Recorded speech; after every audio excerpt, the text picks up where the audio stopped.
return those assets back to the holders, back to the USTC holders. And that's just not happening, is it? Like, it's been used to pay the judgment against... I think that, yeah, no, I mean, I think that was the thing that Doe wanted to do, right? Like, just to be clear, like Doe had said that he was going to try to figure out a way to do some kind of like, take the assets that were in LFG and give them back to the holder some way. Yeah, the original Terra Classic community. And my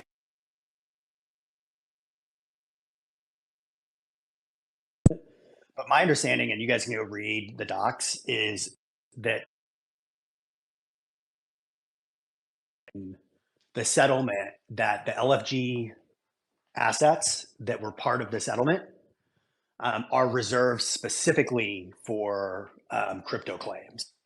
And crypto claims are essentially the claims that those are essentially the people you're talking about. So I think like even in this settlement, he was trying to make good on that promise. I have no inside information on that. I haven't talked to him or anything like that. But Chris Armani's statement in the X space with TFL surrounding the LFG reserve assets has always stuck with me. And now we're doing a lot of technical work behind the scenes in regards to those 8 wallets holding around 4% of the USTC supply, and then also looking into the LFG assets as well. I start to become more positive about the situation, and something I'm coming to understand on a technical basis and on a legal basis is that those USTC coins are in fact unusable, period. I don't think the SEC can legitimately do anything with those assets, nor can TFL and nor can Do Kwon. It's a bit of a legal conundrum. They're in limbo in essence.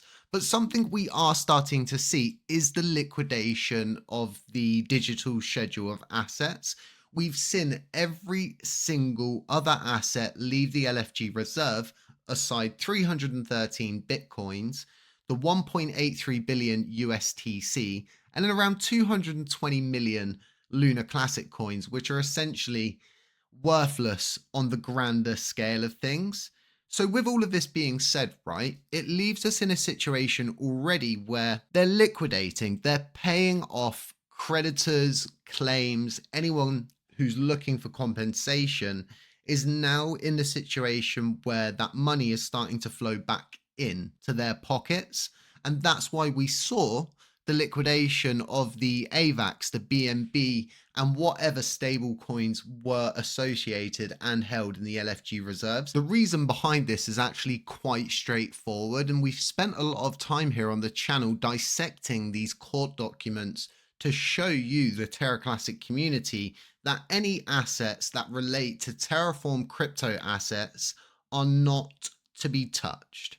So I'll quote from the court document: the defendant or the liquidating trustee or other estate representative in the bankruptcy case shall be permitted to dispose of crypto assets within the bankruptcy estate's possession or control, including the crypto assets transferred to the bankruptcy estate's possession, custody, or control by defendant Kwon pursuant to the terms hereto, other than UST, Mira, Luna, Wrap Luna, Anchor, KRTC, and Luna 2.0, the Terraform crypto assets. So this in itself is an admission and evidence that tells us they can't touch the USTC that's held in the LFG reserves. And that is exactly why the UST and the Luna, as shown in here, which is Lunar Classic and USTC, could not be touched. And it's been proven that they are currently liquidating. They've liquidated all of the other assets. All of the evidence points to the fact that those assets are in fact tainted. And there's many, many different documents we can go over to really show you why these assets are tainted. But before we go into one of these more specific documents to cover that side, to get you guys up to speed, I want to show you just how many claims are going in, how many different things are being paid out. You've got people who are claiming expenses, some of them as small as $200. You've got 8-month salary fee statements coming through. Everything is now going out in an orderly process. There's actually so many claims.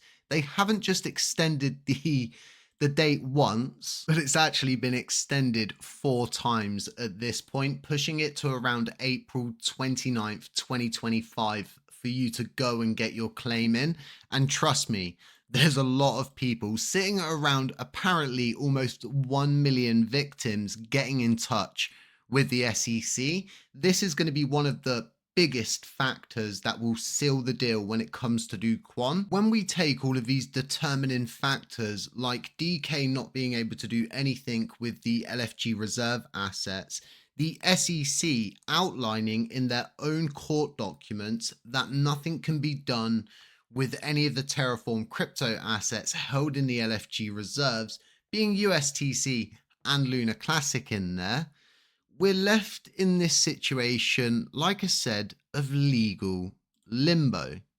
Now, the reason why I say the SEC can't do anything, even if they were to some way try to circumvent what has already been outlined in previous court documents, we know that governments can be slippery little snakes. The determining factor here is definitely going to be the propping up of the stablecoin during 2021 and the fact that they had to create Jump and Chai in order to save it on 2 different accounts. So they artificially restored USTC's peg back to $1 through large-scale purchases, where they more or less just wrecked a heck load of investors during that time to save their own product, a product that didn't work. So therefore, right, because of the SEC's determining factors in their court case and what they're going to use and utilize in the criminal case, they themselves cannot utilize an asset that has been deemed a security. Okay, they cannot use that, okay, to turn back into dollars.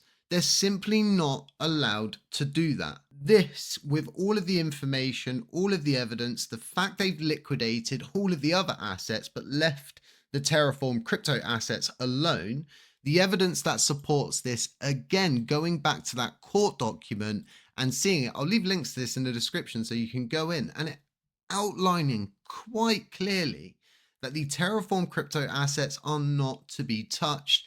They're to be burned, and if they can't burn them, they are to burn the keys instead. What is probably going to happen, and this is just my current perspective on things, around April, like stated in that previous document, we're going to see all of this actually officially come to an end. All of the people that can make claims will have made claims, and if you didn't make a claim, it's done and dusted. Okay, there's no going back to it at this point. If the USTC is in fact still there, which I'd eat my own shoes. Like I said, Do Kwon would end up in the United States. People didn't believe me. He ended up there. I said Binance has burned. People didn't believe me. Binance ended up burning. I will eat my own shoes, right? What? If they do something with that USTC, I will live stream it. I will bake my vans, I will coat them in barbecue sauce, and I will eat them. Bro, what are you talking about, man? If they do anything with those Terraform crypto assets, because they would be breaking every single law, rule, and the complete basis of their court battle with TFL. They would be breaking it all. So this leaves us, right, in a very, very bullish situation where while we're waiting, the responsible thing to do would be exclude those coins from the total and circulating supply. There are custom APIs out there already in play, so they could be altered, let's say, I don't know, through governance. So these are all of the things I'm starting to think about, and I don't know, I'm quite captivated by the whole LFG reserves. Now, those assets can never ever be sent back to the community pool. Again, the SEC could not lawfully give us those assets, period. Does that mean USTC is not usable? Of course not. Well, duh. We are not subject to those laws, and we're not subject and part of the court case, but the SEC are. Do Kwon is. TFL is. TFL's gone. Do Kwon's done and dusted. and the SEC can't do anything with those assets. Anyone who's interested in the LFG reserves, the USTC, or repegging USTC should really look deeper into USTC and everything that surrounds the court case. I'll leave the link to justice.gov where they go over in depth all of the different misrepresentations, how they propped up the stablecoin, how the LFG reserve again was misrepresented, and they didn't actually use the Bitcoin to buy back much. All of this was brought out in the court case, Mira's role, Anchor's role, the Genesis coin misrepresentations, and this is why I get so defensive when it comes down to Anchor and Mira protocol and anything that like wants to replicate it in any way, shape or form. We have a duty, right, as a community to ensure that nobody ever puts this blockchain in a position again which can lead us down that dark road of a crash, because we're not coming back from it. Something that everybody underestimates and you all take it for granted, I take it for granted, all of the validators take it for granted, is the Oracle rewards pool. That is not normal. Everybody needs to understand that those funds were accumulated during the crash. That's never ever going to happen again. It was a unique once in a lifetime event. And that was the universe sending all of us a sign saying, here's an opportunity, do something with it. And that's what 2025 is all about. Hashtag Project Remedy. Guys, get hyped up. Work started today. The development team's underway. Branding's underway. Marketing's underway. And I am so excited. It's going to be around 2 months' time from now. So it's going to be a Q1 launch. Get ready to stake your claim. Guys, stay safe, stay humble, stay aware. And as always, I'll catch you in the next one. Ciao.